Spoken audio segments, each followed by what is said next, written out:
We didn't really talk about this one at all. No, just a couple text messages. Yeah, but so we're going to find out yeah, what we each think about this one. Hitman. Surprised they didn't call it Hit Person in today's cinema landscape. My name is Gary Johnson, and my simple question for you is, who is your hitman? We'll see. Well, we're going to get into it. yes. This was an interesting movie, especially because it's a Richard Linklater film. Now, I don't know if we've ever had a conversation about Linklater. I don't know how you feel about his films. Hit or miss for me. Okay, I'm kind of in the same boat. I'm actually a big fan of his old films. Yeah, same. Like, I don't really give a shit about Boyhood. the School of Rock stuff. Like, I Oh, mean, yeah. that's like whatever, but I was big into like Dazed and Confused and... I've actually never seen Dazed and Confused. It'd be a lot cooler if you did. Oh, Yeah. how did I not know that? Well, it's also funny because I own it. I just bought it like a Oh couple my weeks God! ago. And I was into like Before Sunrise and Oh, all that. I love those Yeah, movies. those are good movies. Yeah. Like they're well written and they're very light on plot. Yeah. Which is like a lot of what his movies were in the early days. Even a movie like Waking Life, like That movie it's a- tripped me out when I first saw it. it's right. I remember, I think it was like on Cinemax one night when I was a kid and Yeah. flipped through it and I was like, It's this is animation is so weird. bizarre. Yeah, it's bizarre. It was It had kind this of cool. weird uncanny valley effect at the Yeah, time. yeah. So that's how I know Richard Linklater. Yeah. This was kind of an interesting mashup of current Linklater and then a little of old Linklater mixed in. We have characters Yeah. kind of just like talking about philosophy and not in an inaccessible way Right. or like a pretentious way. It's usually just like characters kind of just like talking about normal things that people would talk about, and that's how you kind of just go off on tangents with him. But this was interesting because it was a plot-driven story about a hitman who's not really a hitman, and it's kind of loosely based on a true story. Right. He's what, a sociology teacher? Or Psychology, right. I think. He's also good at electronics on the side, so he sort of moonlights as working like surveillance with the police. Yes. And their unit's gig is to try to entrap, I guess, potential client hitman So people contracts. who like they hear through the grapevine like somebody's looking for a hitman. Yeah. And it eventually makes its way back to the cops because there's really no hitman out there. Right. And then the cops pose as a hitman and Right. then get this person to pay the money, and then it's like, okay, you just Yeah. paid for And- a murder, so we're arresting you. And their main guy who normally does it, who we'll get to, he's Jasper. He's Mr. Jasper is not available, so they have our protagonist, Glen Powell. He's Gary. My name is Gary Johnson, and I'm a fake hitman. Gary rises to the challenge and Yeah. and does it successfully. He goes in there and just kind of flips a switch, and Yes. he's like, he and then nails it. so then we sort of have like almost like his version of Fletch or something, where he's just got like all of He's got these disguises, and shit. and like that's fun. Yeah, no, it's great. Like yeah. where he kind of like researches the person who Yes. his mark is. He takes it very seriously. Researches the person that the mark is, Yeah. and then he will construct a character that he thinks will relate to that person. Yes, and then he goes in there and then he plays the game, and then he gets them to try and pay him to kill somebody, and then they arrest him, and then moves on. Yeah. So this goes on for a few months. Right. And he's getting really good at it, and then he meets Madison. We have our meet cute with Madison. Yes, Madison. And that's when things kind of take off and go off the rails a little bit. Right. So the persona he puts together for her is Ron. Right. And Ron is just a cool alpha dude. Suave alpha male. Yes. Yeah. Everything Gary isn't. So while he's meeting with her, he kind of feels sympathetic to her cause, because most of the people he's met with, they come in and they're just like, yeah, I want this fucker dead because I'm going to get the money for, whatever it is. Well, he also wants to nail her. And he wants to nail her. However, she does have a very sympathetic story. Sure. She's like battered wife, like Kind of. yeah, they don't really show you that Well, side and of it. we'll- You just we'll got get to into take that. her word for Right, it. right. He has a moment, a little hesitation, a little sympathy. Don't do this. Go spend your money, get out of that situation, and move on. And that's the first time he's done that. And the suspended officer who's been gone for 3 months, he's back now. Jasper.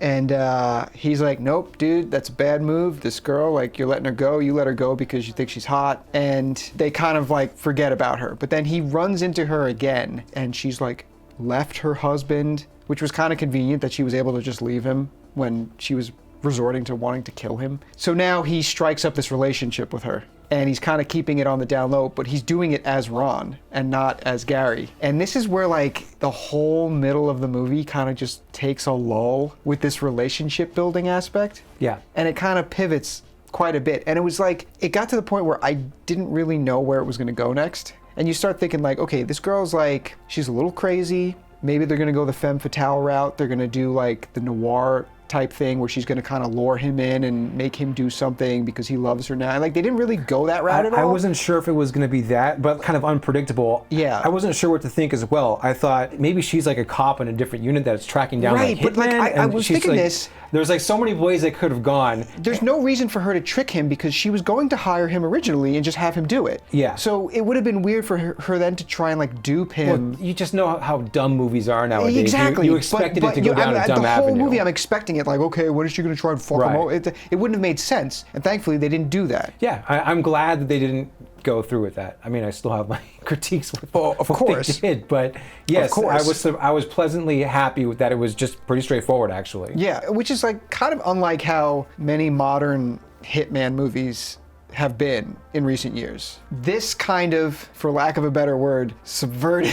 It just subverts in the sense that it's not even a hitman movie. No, Like it's it not. really But isn't. it was an interesting, fresh take on that genre that I Yes. appreciated. I agree with that. Yeah. Him not actually being a hitman, pretending to be a hitman, and then when it comes down to the point where it's like, wait, you're in it now, and you see how someone like this reacts. Yes. I thought that was a cool concept. I think that the best thing that this movie has going for it is surprisingly Glen Powell. He's fantastic. He's in it. really good. Now, Yeah. I kind of feel the same way about him as I feel about Bradley Cooper, where the first time I think I ever saw Bradley Cooper, he was in fucking Wedding Crashers. Or And like Wet Hot American Summer. I didn't even see him in that first. I saw him in Wedding Crashers Yeah. first. And like, he just, that douchey fucking like Yeah, he asshole plays that persona. really well. Yeah. And that persona has never really left me. And I think that Bradley Cooper has done some really strong work since then. He has, And like yeah. he's like earned that place. Yeah. But I still can't shake that image. Right. And that's kind of how I am with Glen Powell right now. Like I think he's just like You just see him as that cocky, he's like Hangman. maverick. He's Hangman. Yeah, he's right, Hangman. right. So Yeah. that's like my own baggage, not him necessarily. But Right. he did surprise me with this. Like he's Yeah. really fucking good. Yeah, his star's taken off in a big way. I like the sound of that. Yeah, and like uh, after seeing this, I get it. Yeah. And he does have that like star power. Especially when he's like pretending to be different characters. Oh, like he yeah. played them really well. He really does. Yeah. Now there's some dumb shit when it comes to that, which we'll get to. Of course, of But course. him solid. And I think that the two scenes that really illustrate just how good he is, the scene where he meets Madison, they're both really good. They have really good chemistry. Yes, They're they very do. good Yes. together. And that scene where they first meet is a lot of subtleties going on with his performance. Right. And he's very solid in it. And then the other scene that was really good was when he shows up at her house and With he's got the phone. That was something that I haven't felt in a movie in a while. The tension leading up to that scene. Same. Dude, I was just going to say that. Because Because you're like, how's he gonna get out of this? it's like that's like some season 4 of Dexter shit. Yes, you know what I mean? yes. Yeah. You're like, oh shit! Like all eyes are on these two, and like he's been lying through his teeth, and now he's Yes. got to go in that house, and like, Dude. how's he gonna do this? That's it was during that exact sequence Yes. when I said 100% that agree. to myself, like, holy fuck, like I'm actually kind of like that what- was it was tense. Yeah. yeah. Because leading up to that, he's got this secret relationship going with Madison now as Ron, and they run into her soon-to-be ex-husband, and they have an altercation where he's like, "Oh, you're with this other guy now? You know she's still married?" And Glen Powell's like, "Whoa, you're still married here?" And like he pulls a gun on the guy, and like he acts like a badass, you know.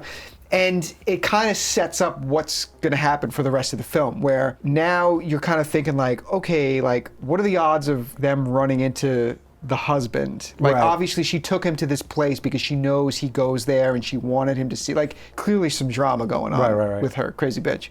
Right? So now like it builds from here where the husband now wants her dead. they get a call, his division on the force, they get a call about someone wanting a hitman. He shows up and it's the fucking husband. It's the husband, and he Yeah. has that scene with him where they're sitting back to back, and then he like lets the guy know that it's him, and he's like, Yeah. "Oh shit!" So he goes to like warn her, and then by the time he does that, you find out that the husband has been killed in a way that he taught her to defend herself. Right. So now you're like, "Oh shit! Did she kill the husband?" And then she just comes out like all nonchalant. She's like, "Well, yeah, I killed him." You killed him? And he's like, what the fuck? Like, and he has a moment where he breaks out of Ron and goes back to Gary. Yes, and it's so good. It's really good Yeah. because now you see, like, yeah, he really is not this person. Yeah. Who the fuck is Gary? I'm Gary. This kind of sets that chain of events going now where the cops are like, oh yeah, remember that girl who came in like 6 months ago who wanted her husband dead? Well, now her husband's dead. Right. And now you see like the beads of sweat forming on his forehead, and Jasper's like all over it. Like, yeah, didn't I run into you with her? And it's like, oh yeah. And then he plays it back on Jasper. It was good. Like it was structured really well through that sequence. Yeah. Where it's like, how's he gonna get out of this? And of course it culminates in her poisoning Jasper or drugging Jasper. And then Glen Powell is the one who has to make the decision, like, am I gonna cross this threshold and become Ron and kill him? And of course he does. And that's when you Right. think like, okay, here's the femme fatale, like she's gonna pin the murder on him now, or whatever, which still wouldn't have made sense at that point because she was gonna hire him originally to do it, and they just don't do it. They just get away with it. Yeah. And they just go live happily ever after in the suburbs, which was really weird because like it's a very morally ambiguous. Oh no, it's morally ambiguous for a lot of reasons. Well, yeah, which but we'll get to. We'll get to. Before we continue on, though, I think we need to talk about Jasper. So, when they first introduce him, he's like bitching about getting canceled. So he's using like right-wing lingo in terms of like he got suspended for doing so his he's like job. a total. They Yeah. cast like this guy who is totally like a fucking like white dude who's like kind of Just borderline kind of white trashy, redneck looking, redneck looking, and you know he's using like words that lefties think that right wingers use. You know what I Yeah, mean? So he's for being canceled You and know, shit. oh, I'm being canceled, blah blah blah, and like they never really get into exactly what happened. They say he like beat up some teenagers. Yes, but they don't really go into that Yeah. much. But anyways, he beat up some teenagers. I think it was like caught on a phone or something. Someone filmed it. And now he's like taking a step back, and that's when Gary takes over. Gary has to step up. Yeah. But that's kind of how they set Jasper up.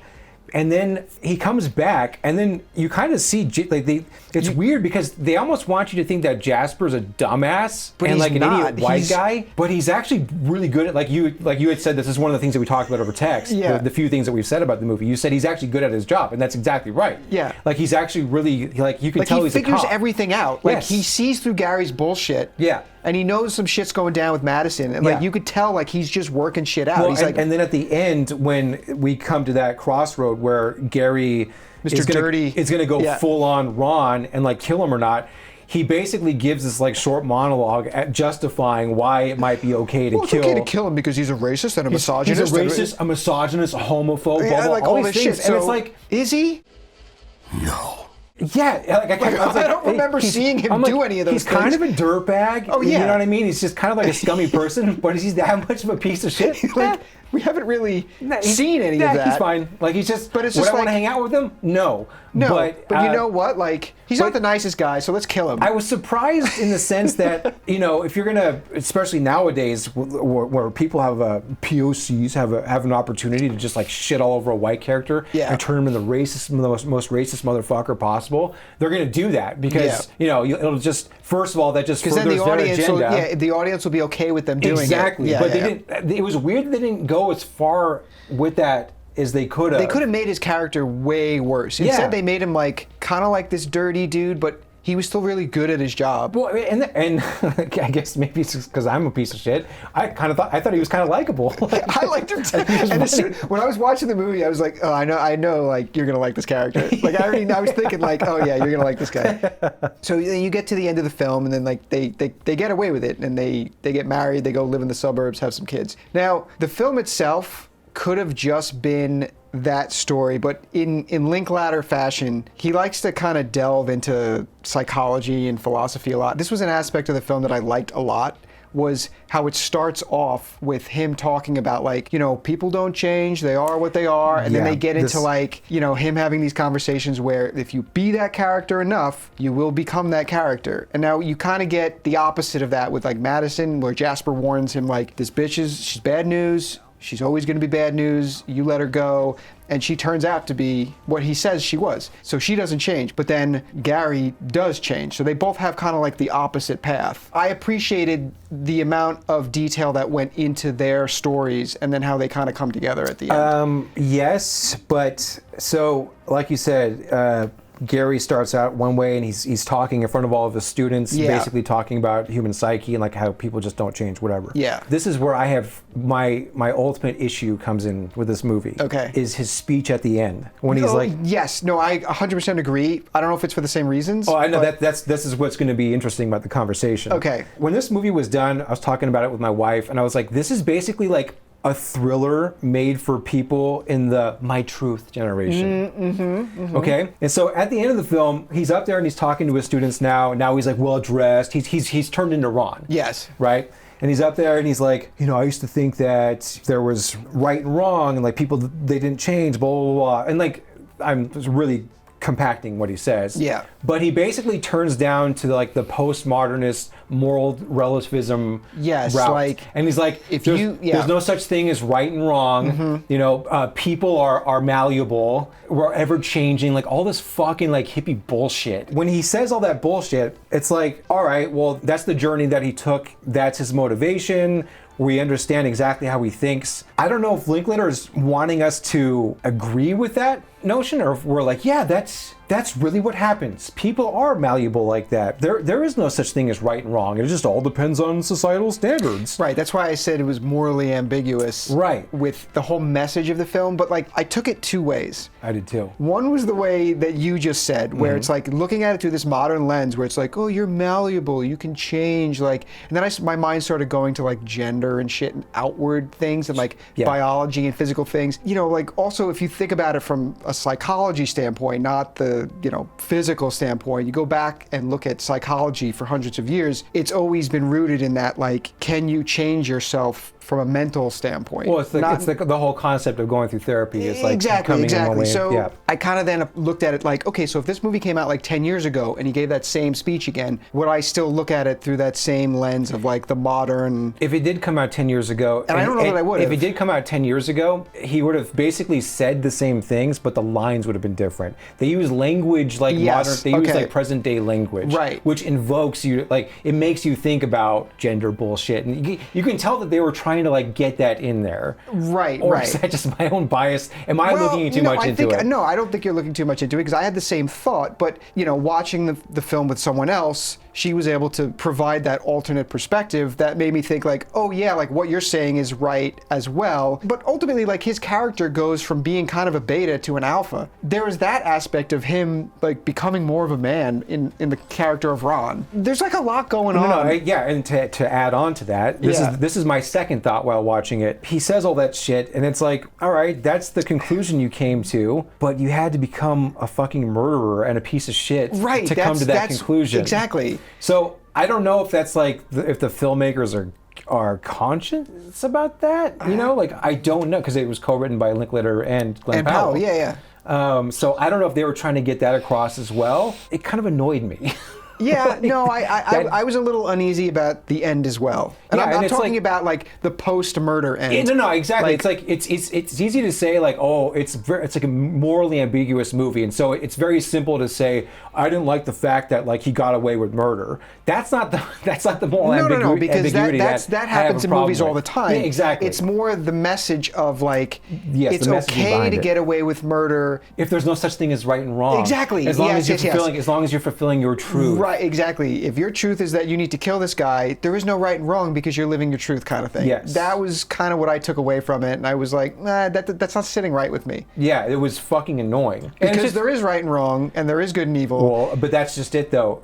Nowadays, if you look at media in general, that's kind of the message, like the fucking Acolyte. All these things are about that. Like, it's all just like, there's no such thing as right and wrong anymore. They're trying to turn... It's just whoever has the power is right. It's a power struggle. Yeah, it's fucking commie gobbledygook bullshit. Right. I mean, there's no such thing as good or evil in the first place. It's just such an antiquated idea. That's fair. You know, same with me. It really fucking annoyed me. Yeah. And like that could be the point. The point of the film can be like, we actually wanted to get underneath your skin with this, and maybe that's the message. Is like people that actually think like this are dirtbags. Yeah, you know what I mean. And like dirtbags, more often than not, get away with things. Yeah. I don't know. I don't know if it's that deep though. To me, I feel like it is still pretty surface level, and like that is actually the moral convictions of the people behind making the movie. Yeah. There are aspects of the film that are great. It was a very entertaining movie. They let her be sexy in the movie.